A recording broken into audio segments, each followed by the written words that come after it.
Now, I sat down this week with the Secretary of Health and Human Services, Alex Azar, to discuss Medicare, the opioid crisis, and more. Take a look. Secretary Azar, thanks so much for being with us tonight. I appreciate it. This is your first trip on Justice. I want to talk to you about health care. You know, it's not something we cover a lot on Justice, but, you know, during the midterms, there was a lot of talk about health care, and that all of a sudden popped up. And now there's a lot of talk about Medicare for all. What does that mean? Yeah, well, first, Judge Janine, great to be on your show. Thank you. Glad you're talking health care. It's very important.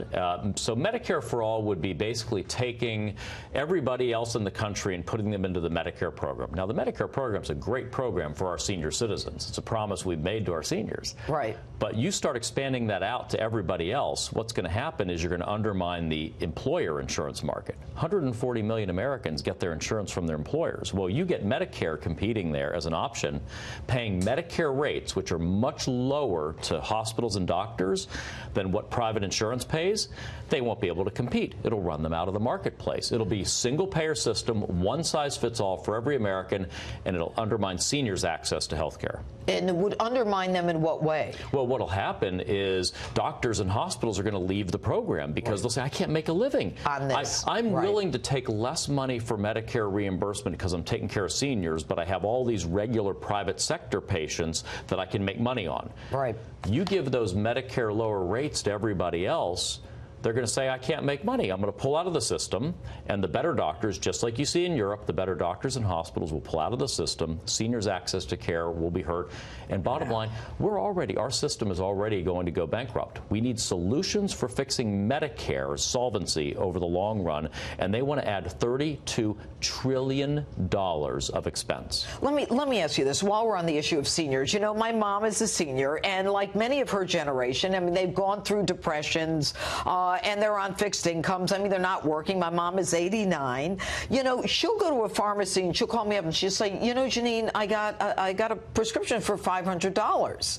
You know, what is Donald Trump, what is the president, what is the administration doing about seniors who, because of the way they are, they start making choices. They prioritize. Oh, I have to get my medicine this week. I have to be careful about everything else. So, as you know, the president cares deeply about the struggles that seniors are having in terms of access to their drugs. That's why he has made reducing drug costs so central to everything he's doing in health care. So what has he done? He's approved more generic drugs during his term than ever in history. That brought $26 billion of savings from that competition of low-cost generics. He passed the gag clause provisions that say that pharmacists can no longer be gagged from telling seniors that they can buy their drugs cheaper if they just paid out of pocket than using their insurance.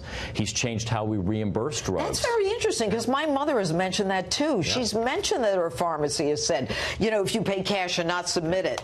Isn't that amazing? Now you have a right to ask your pharmacist, thanks to Donald Trump. Okay. All right. And let's talk about the fact that Europeans are getting the same medicine at a different, lower price? Yes, at lower prices. So we did a study, and we found that Europeans, Japan, and Canada are paying much less than we are for drugs. We're paying 1.8 times what they are for certain drugs in our Medicare program.